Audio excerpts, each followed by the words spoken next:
Welcome in. It's HR Baddies. This is where HR is smart, strategic, and just a little bit sassy. I am your host, Katie Garcia. And today we're going to talk about one of my favorite pieces of the talent life cycle. And this is one that most companies gloss over until it becomes a literal crisis. And that is retention. You can hire great talent. You can onboard them perfectly. You can give them the best tech and the cutest swag, but how do you actually keep people? If you're pouring water into a bucket with holes, it's never going to work. So we're going to talk today about retention strategies, ones that actually work, especially for high performance and high turnover teams. Because retention isn't just about a pizza party. It's a whole system. And whether you're a large organization or a small organization, it's something that you can take seriously and invest back into your people.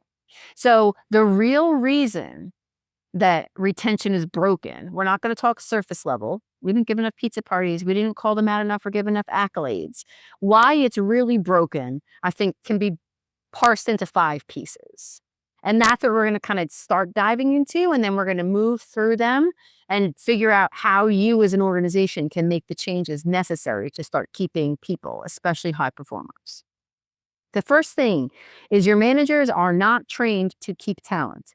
We have talked about training so much in this podcast. It is so critical. And those middle managers, those supervisors, they're just missing a lot of the key pieces that they need to be trained on. So they need to know performance management and they need to know retention management. So yes, train them on your box method or train them on your every 6 months we check in or train them on weekly one-on-ones. All of those are performance management. They're not trained on retention management. Companies a lot of times will focus too late. By the time someone raises their hand and says, hey, I'm looking to grow, they've already got one foot out the door. They're already looking for their next thing because they didn't get the engagement. They didn't get the focus to grow that they needed at your organization. So they've already started looking somewhere else. Engagement does not always equal retention. You can have engaged employees who still leave for lack of development or lack of flexibility or a lack of a million other reasons. So just because they're engaged and they're performing in their position doesn't mean that they're going to stay retained at your organization. It doesn't mean that they're going to commit to your organization. It doesn't mean that they're going to be there forever. Another piece that we have to talk about is pay transparency, because that has largely changed expectations in 2025. And it's going to just continue to grow into 2026 and beyond. People now know exactly what hiring range people were hired within and where they can go. They know that their position with your company, they're getting paid $60,000, but they know the same position, if they go 2 companies down the road, they're going to make $80,000. So competitive pay and pay transparency, that all is changing the game from the employee side, because retention is great. You can talk about all the things that you want to put into your employees, but pay is the number one reason. You stop paying people, they're going to stop showing up. It's just business 101, right? The last piece is that burnout is driving people away, even faster than compensation can fix it. So if you know anybody who has ever worked for a company like SpaceX, right, is a great example. I've talked to a ton of people that they're like, hey, SpaceX pays really great. And so then you talk to them 6 months later, they're like, hey, I took this job making $180,000. And I say, hey, that's amazing. I really hope it's the right fit for you. And then 6 months later, they'll be like, man, I'm working 80-hour weeks. Like, what's expected of you is oftentimes a lot higher. So even if the compensation is there, a lot of times that doesn't fix the burnout. Retention will fail when companies think it's about keeping people happy instead of keeping people supported, keeping people challenged, keeping your people growing. It's not a static thing. It is something that is evolving. It is something that is growing. It is something that is changing. And it's something that is oftentimes different for different people. So let's start with the basics, because I've talked a lot in other podcasts that I've done about this first retention strategy. And this is one that actually works. It works from the beginning and it works through till the end. And that is career pathing. It needs to be done for each position that you have. It has to be clear and it has to be realistic. because people don't leave companies, they leave stagnation or they leave bad leadership. So if you can create a skill map, a leveling guide, internal mobility paths, 6 to 12 month development plans for positions, you'll be much more likely to keep and retain people. And that is a great piece that you also can boast about in your interviews. Hey, you meet the skill level. We'd love to bring you in as a welder level 1, right? Brand new grad. And here's how over the next 2 years, we're going to grow you to a level 2 or a level 3, which also increases your compensation, which also will increase your longevity, your safety, your blah, blah, blah. There's all these different things that you can work through by just simply developing a skill mapping, a career pathing, a job road, right? Something that they can follow. Call it whatever you would like to call it. But make it so that it's very clear and very easy for people to see how they're going to grow in skills and how they're going to grow in dollars. Again, use it in recruiting, use it in performance management. You can use it in a lot of really great pieces, but you have to sit down and just do it. How they're going to go from a 1 to a 3, how they're going to go from a 3 to a supervisor, to a manager. Where is the growth internally with your company? And the reality is that some positions might be, hey, you're coming into this role because, Lou is retiring in 2 years. So our plan is to grow you into Lou's role so that you can have progression for them in their career, but you also have a turnover plan. Many companies kind of sit with, hey, Lou's retiring in 2 years. What are we going to do? What are we going to do? What are we going to do? This gives you the opportunity from the time you recruit somebody all the way through. You can take them through till they retire with your organization. If you're able to, you may not be able to. And you may say, hey, this tops out because Lou was just promoted to that role 6 months ago. So he's going to be here for the next 10 years, we anticipate. But who knows what's going to happen? You never know what's going to happen. The next piece is, along with career pathing, is to talk about leadership coaching for managers. We've talked about this and talked about this and talked about this. People leave their managers. There's so many studies out there on it. So if you can coach your managers and provide them the skills that they need on feedback, on recognition, on workload balancing, career conversations, making a psychologically safe workplace for their employees, these are the things that's going to pay off for you. Having them be able to have hard conversations, having them be able to hold people accountable. All of these are trainable, coachable skills. You can do a bunch of different workshops. You can do live action. You can do role playing. There's all these great techniques that you can do, even internally, if you're not going to outsource it or send it to something external. But provide that path. Figure out how you're going to do it. It goes hand in hand with career pathing. Right through career pathing, here's going to go 1, 2, 3. Here's how you're going to go: supervisor, manager, senior director, whatever the path is, and what training they're going to get along the way.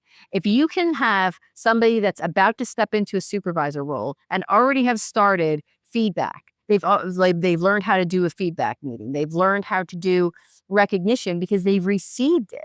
They know already that the position is going to require workload balancing because they have been the recipient of it as they were in the level 1 to 3 position. So it's going to get easier. It's just that initial jump that you have to get through.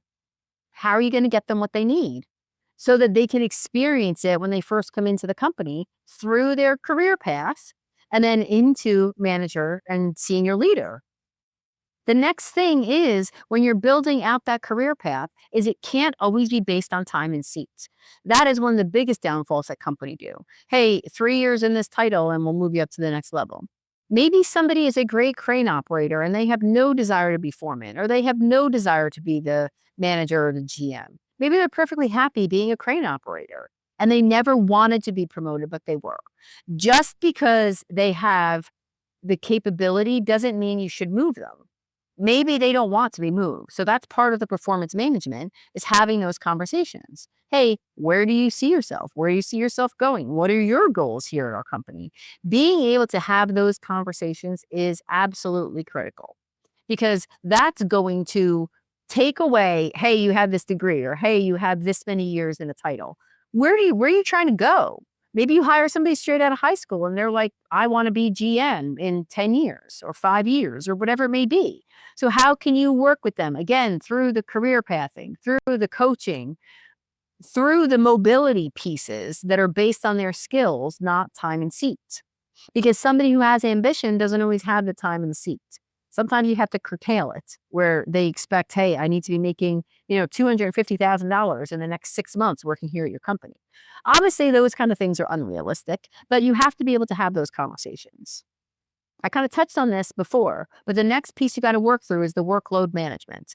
Being able to empower your top performers and not overload your top performers is going to be something that you're going to need to practice.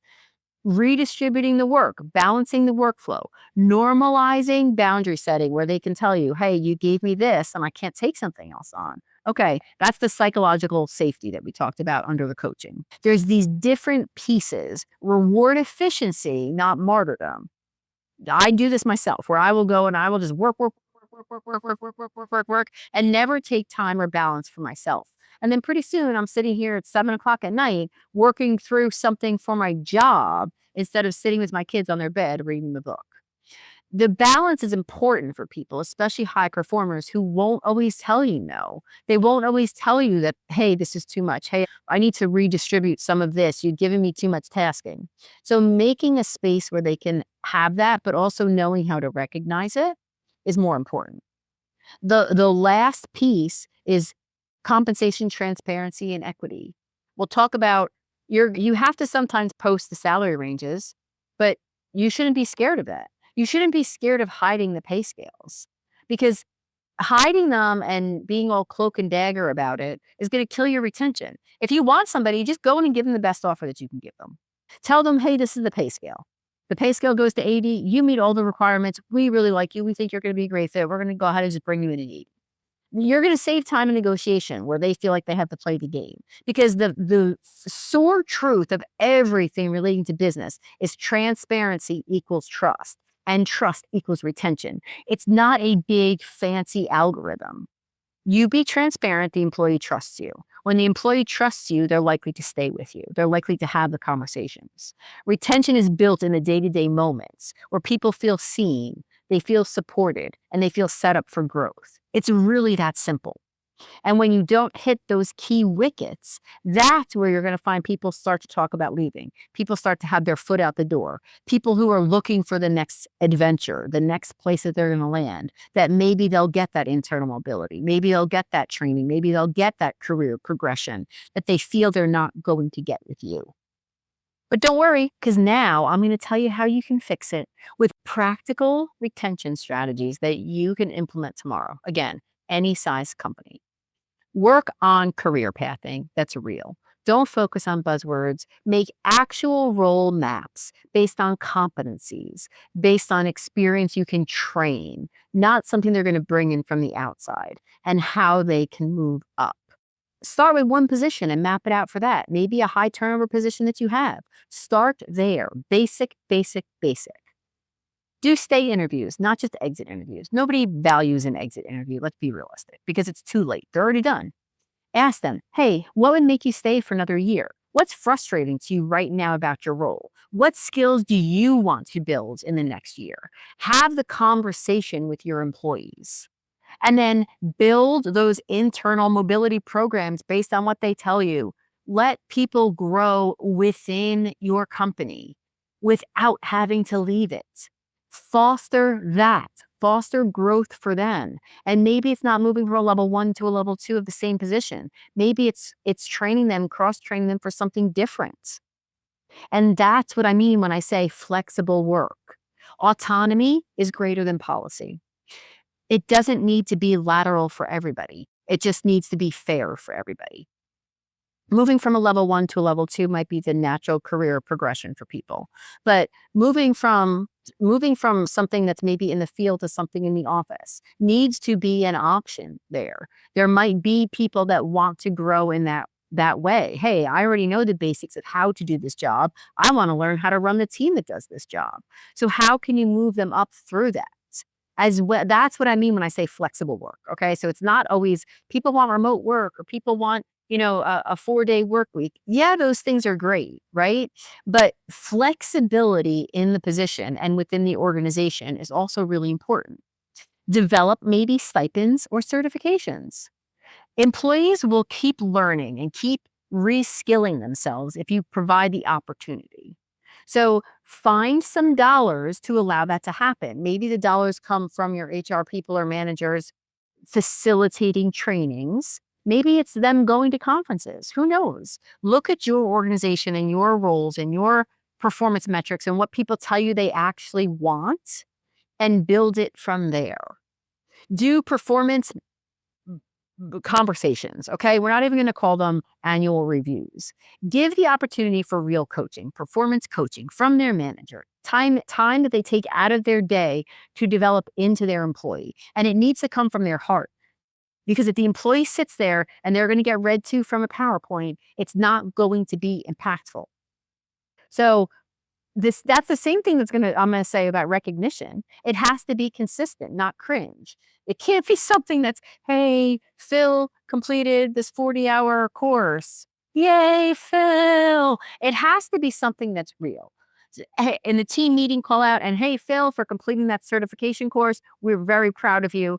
We want to send you and your wife to dinner at Chili's.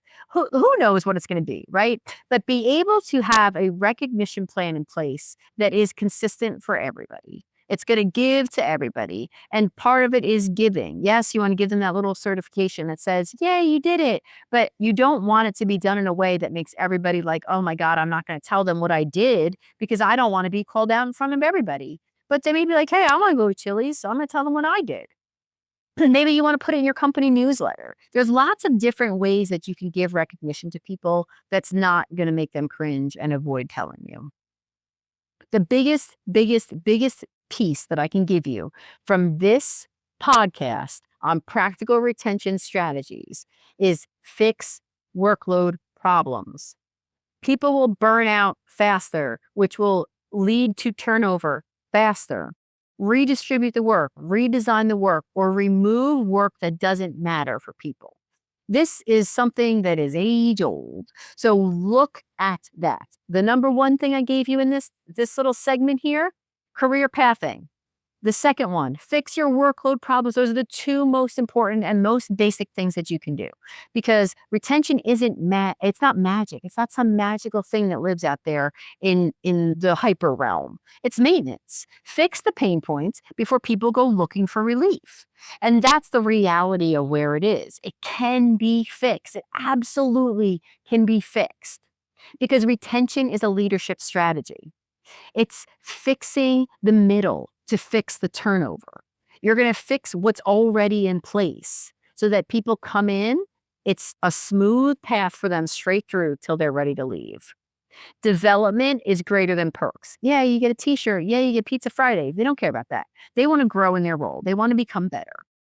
And focus on the whole last podcast is skill-based hiring.